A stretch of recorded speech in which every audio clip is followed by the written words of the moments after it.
Right, don't box people. You only box people who's anxious to go somewhere else. That's what you're supposed to box. Can't make it. Jason, let Sarah box it too if she wants. No, she can't box there. Closer with these little people. Yeah, you're bad. Where's the video? It came with the birthday card. He always does those. Or like when it was his anniversary with the company. We started. Birthday, was it my Let me birthday? see. Oh, Be careful. Ooh. Like it? be careful. Yeah, Alex is right there. Oh, that's really Whoa. All right. No. Yeah, this is a programmer. Yeah. You're better, better. Try it on? Huh? You don't have to ask her. Try it on. I always like the prices. Yeah, 51 cents for a pound. That's for dress. Bye-bye blackberry. You bad. Shotgun. Jason, look. You can't, this is not for boxing. This is just a toy to look at. It's a toy. But you don't box it. You can box it. It's back on his head. I guess so. Pretty tough guy. That's it. Yeah. You back it.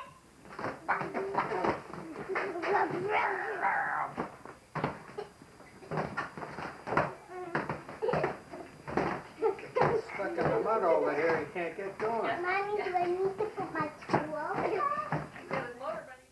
There looks nice. That's what I said. You're just going to show it to everybody, right? Yeah, you were going to just try it out. Yeah. Until the pizza comes. Yeah. Okay. No, if that were Emma, that's okay. If that were Emma that had that on. That's nice, Sarah. I like it. What do you think, Sarah? You're going to put them there? Okay. For later. You never get we'll have our pizza. I know. Look out. Look at all the kids. Oh, yeah, I know. I don't know why she does it.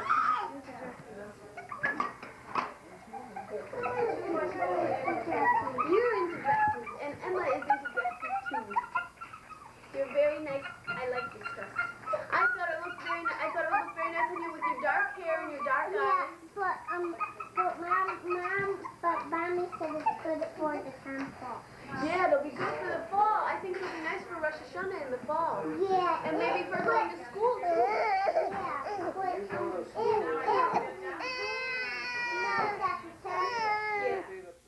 Here we are. Actually, 2 hours later than this. I got this clock set for California. And we're setting up for Earl's surprise party. And the kids have been running amok. They've been most entertaining. Yep, there's Janet and Spencer. And Earl's supposed to be here at noon. Hi, how you doing? Yeah.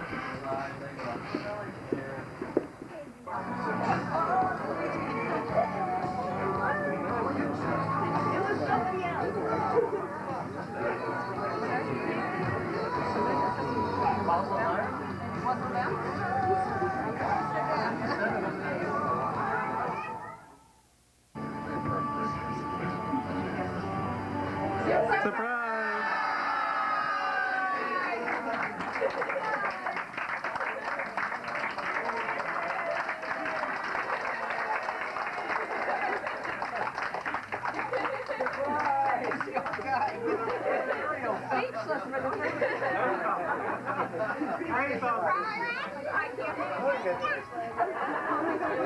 Speechless for the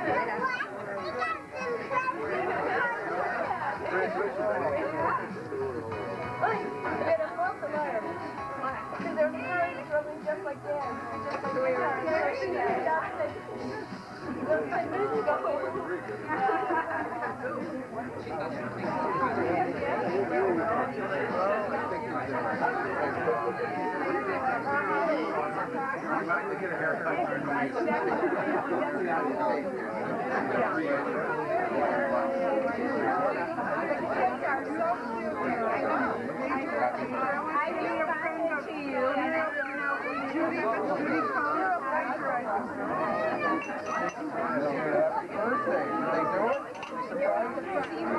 Happy birthday, Earl. Congratulations. And Mazel tov.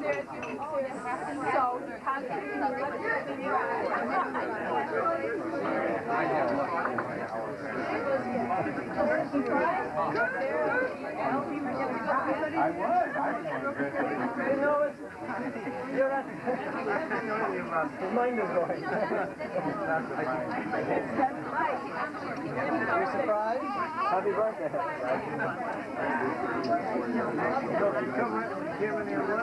Later, we just went out and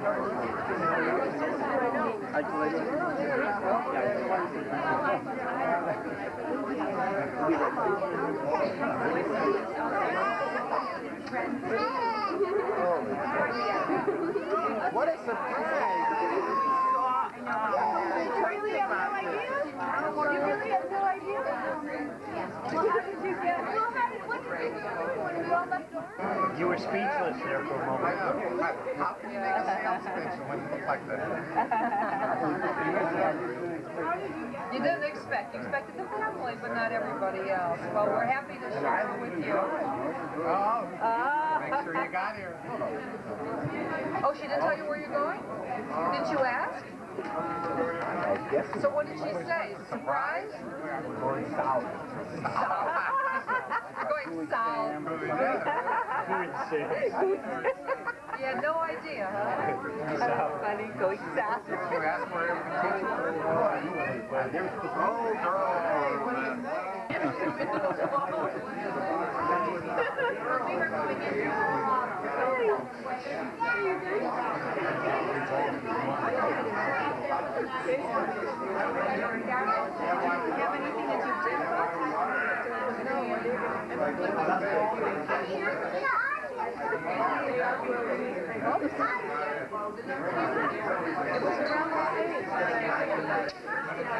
I don't sleep like it hurts. Really, it does.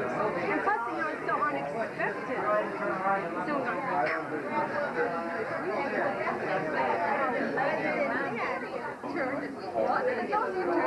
Not a problem. We went up to buy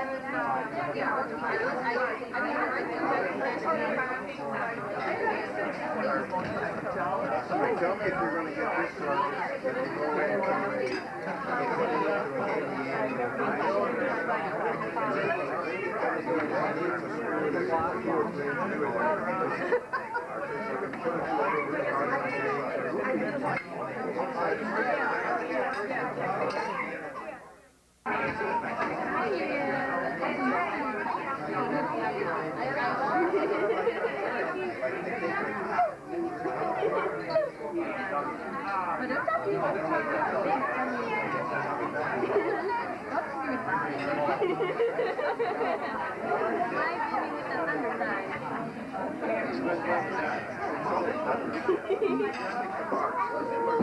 Oh, how big is Spencer?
Go over there.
If you all can hear me fine, if you can't, raise your hand. We'll start with that. Okay? All right, Dorothy. By the way, I'll introduce myself. Some people don't know who I am. I'm the brother of Earl. That's my brother. That's my brother. Ooh. You got an identity now, sir. Dorothy? We have a little something to start, so maybe you'll enjoy this. I hope you do. What?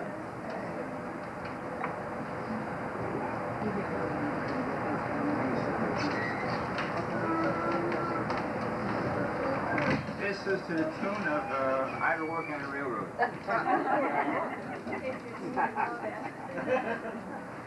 We've been waiting for the big one all the live long year. We've been waiting for the big one, now the great big day is here. Can't you hear the music playing while the candles glow? Can't you hear the people saying, make a wish and blow? Make a wish and blow. Make a wish and blow. Make a wish and blow those candles out. Make a wish and blow. Make a wish and blow. The great big day is here. Happy birthday!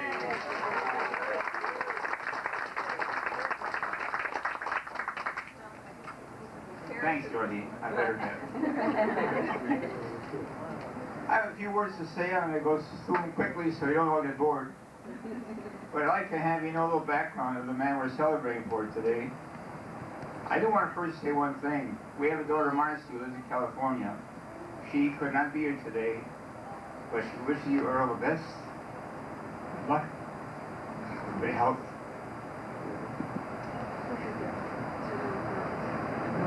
Everything else? No crying, Jerry. We're all going to cry. What are we kidding? All right. That was a joke? I know. I know this man from the day he was born. The first thing that I know he said to me, he called me my name. My name is Jerome. He called me Belong. I was Belong for maybe 2 or 3 years. About 2 or 3 years, right? Now, a little later than that, about the age of 3, we bought a bicycle. This bicycle was very precious to us, but we had a tough time using it. I wanted to use it, and he wanted to use it. So we had a consult. My mother, my father, myself. We decided what we could do is we should have a compromise. And my mother thought the best compromise. She went ahead and suggested that I use the bicycle. My brother was napping. At the age of 3, he had his 80 nap. So while he had his 80 nap, I drove the bicycle. Completely in charge.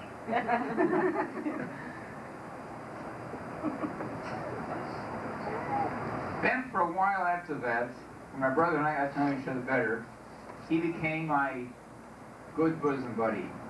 He'd get my bats for me, my balls for me, my tennis rackets for me. We became very close. I could never get along without him because he's always there to help out.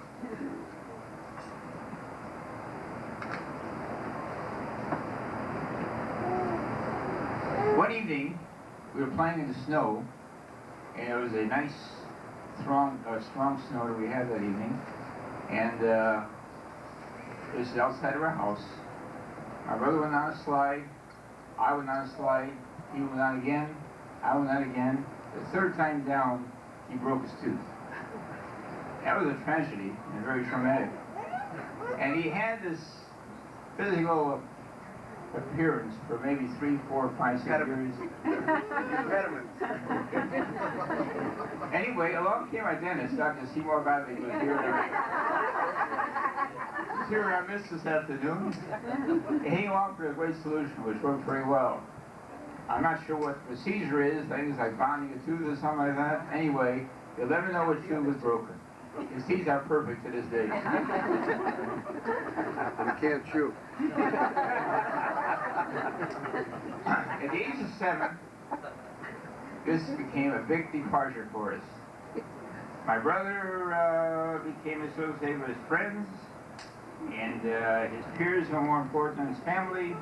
If he went his way, I went my way. His peer group consisted of these various people. Some of them he still sees today. Arthur Ferdinand was here today, this afternoon. Archie Rubin, Don Slovan, Al Fish, and Jack Carno. These people have been his lifelong friends.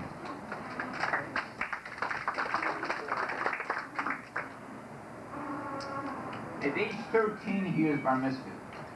This, of course, is an important milestone for him. This occurrence happened at Grandshore Talmud Torah by Rabbi Kramer, who was a very strict disciplinarian and a very fine Hebrew teacher. About that time, he graduated from grammar school and went into Manly High School. Well, everything doesn't end rosily. At that time, or just about that time, World War II broke out. And his school, Manly High School, was converted to a naval school of some kind to help out the people in the war, the recruits and the trainees and all that. So his transfer was from there to Farragut, and at Farragut, that's where he graduated from. Is that correct? I got a Manly diploma. Manly diploma. When in high school, he met his first love. His first love, tennis. He was interested in sports, but excelled in tennis. And went on to receive a number of tennis awards from the school for his prowess and ability and talents in the field of tennis. Watch those eyes, Here, here. Not long after graduation, he joined the United States Navy. And was stationed in Lacey, Kansas. He has many experiences related to Kansas, but that'll take another day, a long time, but he better describe it more than I. Upon his return, he went to Rose University. He wanted to become a doctor. So he enrolled in pre-med courses to achieve this goal. He took a course called Comparative Anatomy, and that course I remember very well, because when he had to study for the course and study for the examinations, he brought home the specimens. The specimens are always nice to look at, and my dad, he studied hard, of course. His friend and all, and he always studied at our home, where he brought the animals we examined and studied for. If you know what smelled herring steak smells like, steeped in vinegar, this was the same kind of aroma, even worse, of the animal steeped in formaldehyde. This aroma stayed in our home for 2 or 3 days after we finished studying. Couldn't get rid of it.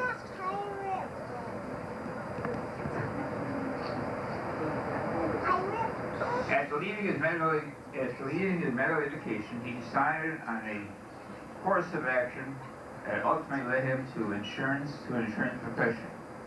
And of course, the next step was myrtle and marriage. I skipped over some of these.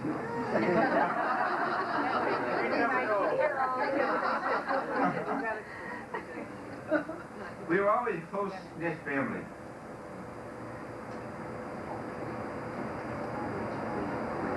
I don't know what's about it. I guess it's right.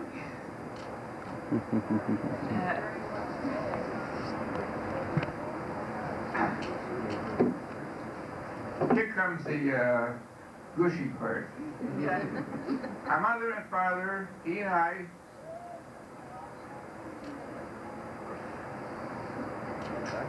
were full of love and compassion.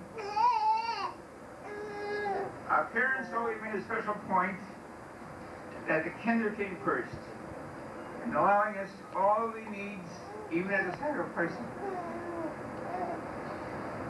Excuse me. That's terrible. Getting private, I wrote it. That's about the script. Okay. Our parents are gone. We love the memory.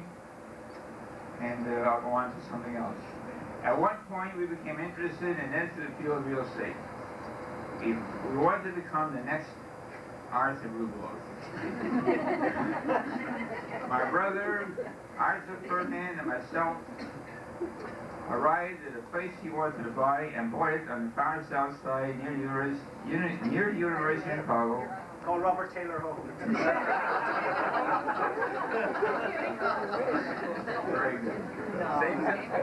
And our investment began.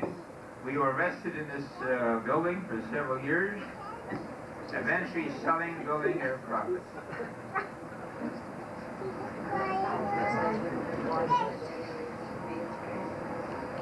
He has always been a kind, loving, and caring brother. He has always offered, willingly, medical advice, financial advice, and of course, insurance. He's accepted his responsibilities willingly, admirably, and optimistically, achieving good results as his children and new family, or growing family, will attest.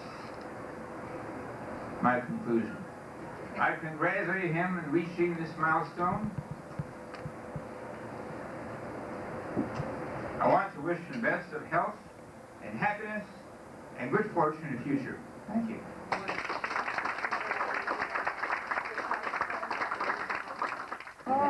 First of all, I'm glad to see all of you here, and I know that I think we really pulled it off with surprise, even though it wasn't easy, and everybody contributed and helped out.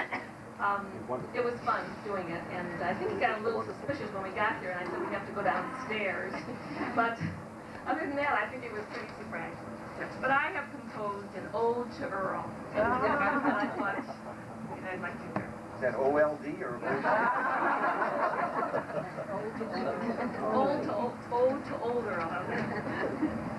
We met on a blind date in 1950. Gooey Sam in a movie. Even then, he was thrifty. He was tall and skinny with freckles and big ears. Who would have thought we'd be together all these years? We got married first and moved into our flat. Back in those days, we did things like that. Earl waited for sons who never came, but he loves his 3 daughters just the same. He tried a few jobs and they were okay. When he signed on with Equitable, he knew he would stay. Though most of his evenings were spent making calls, he always found time to hit those tennis balls. Raising 3 girls was a challenge to us, but we came through it without too much fuss. When the boyfriends began to come around, he watched to see who the girls had found. They all made good choices, I'm happy to tell. Our sons-in-law fit into our family quite well. Earl loves his grandchildren, each and every one. They may wear him out, but they're sure lots of fun. He saves stacks of paper, mostly unread. He rarely shows up at the time that he said. He sleeps through every movie and play. I must think of his tennis game when planning my day. He may not remember the date of your birth, but he always can tell you what IBM's worth. Despite all of that, I still think he's great, and I'm very happy to be his mate. So Earl, as you join the Medicare crowd, I'm here to tell you, I'll shout it out loud, I love you so much, please don't be blue. The best years are still ahead of you.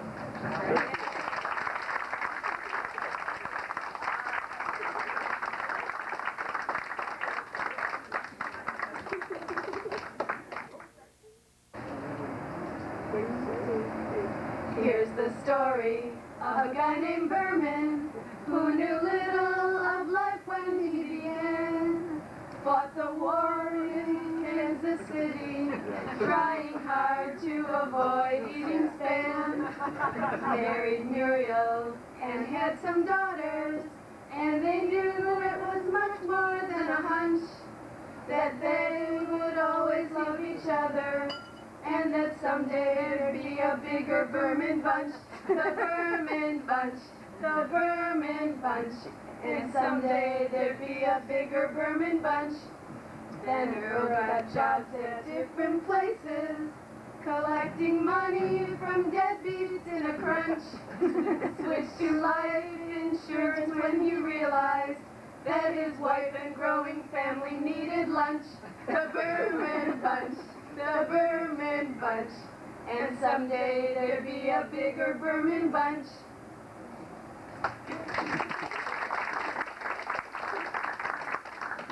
The Earl Berman address, it was authored by, among other people, Randy Honest A. Brown. 75 years ago, our father was brought forth upon this continent as a new agent. Conceived in Chicago and dedicated to the proposition that all policies are not created equal. Now he has engaged our husbands in his great sales lore, and they tested his policies and no other. We conceived, he consecrated, and he will now long ensure.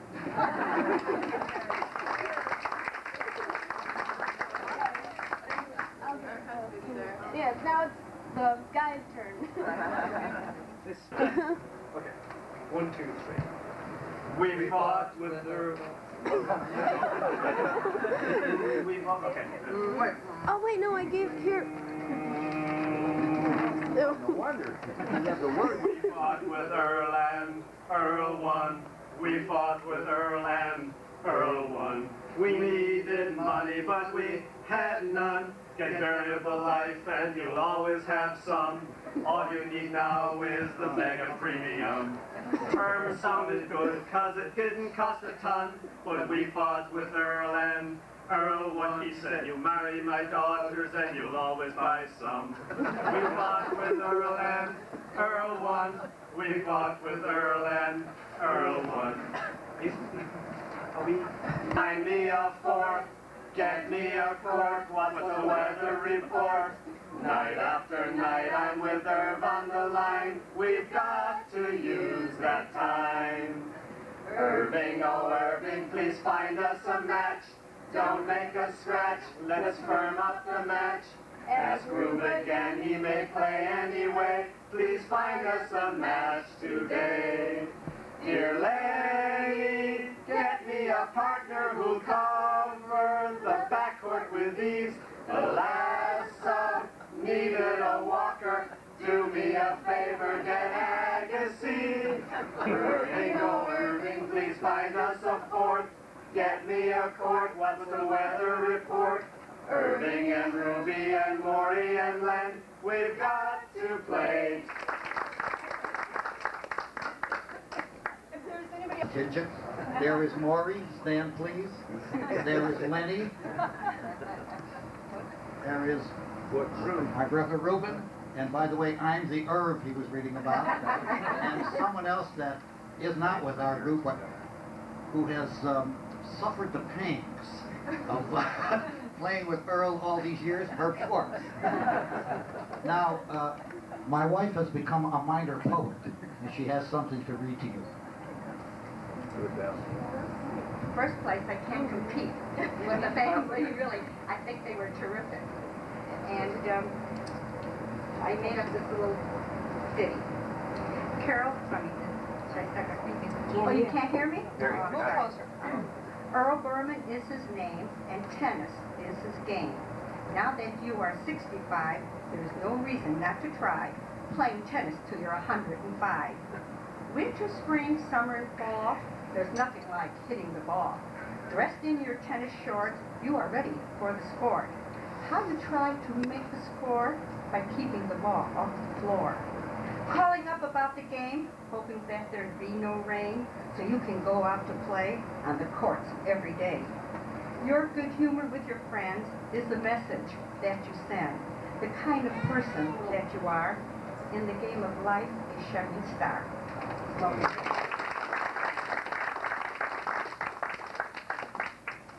I'm not a very good extemporaneous speaker, but I would like to set the tennis record straight.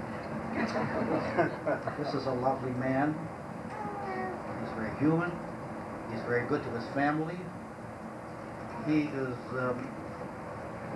everything you'd want in an individual, but tennis is something else. Tennis has a philosophy all of its own. Now, when we get out on the court, love that man, but he's developed a philosophy, especially of late. You see, he's beginning to decline. And now that he's 65, the decline has really set in. You know, he can't run to the right as well as he did. He can't run to the left as well as he did. A smash is just a patter. His volleys are not as sharp as they once were. But as I say, he's developed a philosophy to save the game. Now, his philosophy is this. Any ball hit by the opponent into his court, no matter where it's at, is always out. Any ball that he hits into the opponent's court is always in. Now, it's very difficult to go along with this sort of thing, but let me tell you this. We've been playing with him for these many years. We understand him. We understand how important the game is to him, and we're allowing him to play with us younger fellows.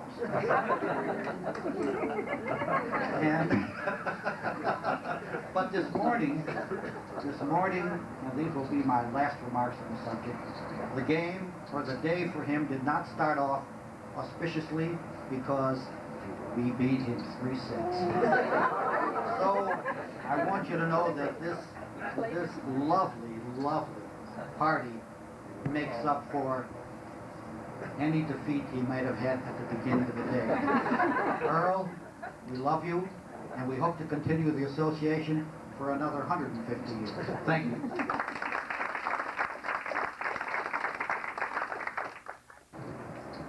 It's called Reminiscing. It's for all those born before 1945, and unfortunately, that's most of us. We are survivors. Consider the changes we have witnessed. We were born before television, before penicillin, before polio shots, frozen food, Xerox, plastic, contact lenses.